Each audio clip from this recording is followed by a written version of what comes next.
रोज stock market में price ऊपर नीचे फ्लक्चुएट कर, पर कभी हमने सोचा है इसका रीजन क्या होगा। हो सकता है हम इंडिकेटर्स लगाते हैं, न्यूज भी देखते हैं, सपोर्ट रेजिस्टेंस भी ड्रॉ करते हैं, लेकिन असली रीजन तो कुछ और होता है। प्राइस हमेशा डिमांड एंड सप्लाई के पावर से चलता है और उसी का अपग्रेडेड वर्जन होता है ऑर्डर ब्लॉक्स, जो हम स्मार्ट मनी कॉन्सेप्ट्स में सीखते हैं। आज के इस वीडियो में हम बात करेंगे डिमांड एंड सप्लाई का असली लॉजिक क्या है, और ये भी समझेंगे कि ये सिस्टम सपोर्ट रेजिस्टेंस से कैसे ज्यादा पावरफुल है। अगर आप सीरियसली एक ट्रेडर बनना चाहते हो तो ये वीडियो आपके लिए फाउंडेशन का काम कर। मार्केट ऊपर तब जाता है जब बायर्स ज्यादा होते हैं, यानी डिमांड स्ट्रांग होती है, और नीचे तब गिरता है जब सेलर्स ज्यादा होते हैं, यानी सप्लाई ज्यादा होती है। ये बेसिक इकोनॉमिक्स का रूल है, लेकिन चार्ट पे इसका सिग्नल क्या होता है आइए देखते हैं। जब आप चार्ट देखते हो और किसी पर्टिकुलर प्राइस एरिया से प्राइस एकदम बाउंस करता है, इसका मतलब वहां पे स्ट्रॉन्ग बाइंग हुई है। उस जगह को हम डिमांड जोन कहते हैं। और जब प्राइस किसी लेवल से एकदम गिरा हो,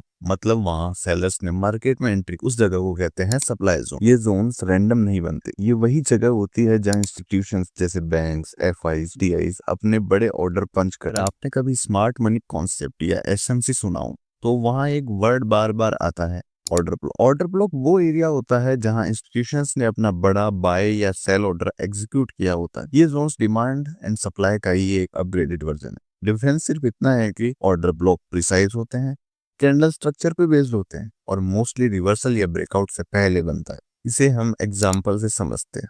मार्केट नीचे जा रहा था, एक बियरिश कैंडल बनी और उसके बाद ऊपर की तरफ शार्प में, तो वो बियरिश कैंडल का जो एरिया है वो बुलिश ऑर्डर ब्लॉक हुआ। जस्ट इसका वाइस वर्सा एक बियरिश ऑर्डर ब्लॉक कहलाता है। ये जोन मार्केट फ्यूचर में टेस्ट करने आता है और वहीं से फिर से बाउंस करता है, और इससे हमें ये समझ में आता है कि डिमांड सप्लाई या ऑर्डर ब्लॉक फ्यूचर एंट्री का मैप होते हैं। अब कंपेयर करते हैं और जानते हैं कि demand and supply zone support और रेजिस्टेंस से कैसे बेटर है। उससे पहले ये जान लें कि सपोर्ट रेजिस्टेंस होते क्या है। कोई एक लेवल जहां प्राइस बार बार रिवर्स होता है, लेकिन ये लेवल्स हॉरिजॉन्टल होते हैं और मोस्टली पास के डेटा बेस्ड होते हैं। इन्हें हम सपोर्ट और रेजिस्टेंस बोलते हैं। पर demand and supply zones price के अंदर छुपे हुए बिग ऑर्डर्स दिखाते हैं, जहां एक्चुअल गेम चेंज होता है। तो जब आप डिमांड सप्लाई समझते हो तो आप प्राइस को अंदर से देखते हो, सरफेस से नहीं। कैसे समझें कि डिमांड या सप्लाई बन रहा है? इसे समझने के कुछ सिंपल साइंस होते हैं। पहला साइन, शार्प मूवमेंट हो, प्राइस सडनली बाउंस या ड्रॉप करे, कोई बड़ी कैंडल बने जो कि विक के साथ हो। थर्ड साइन, हाई वॉल्यूम है।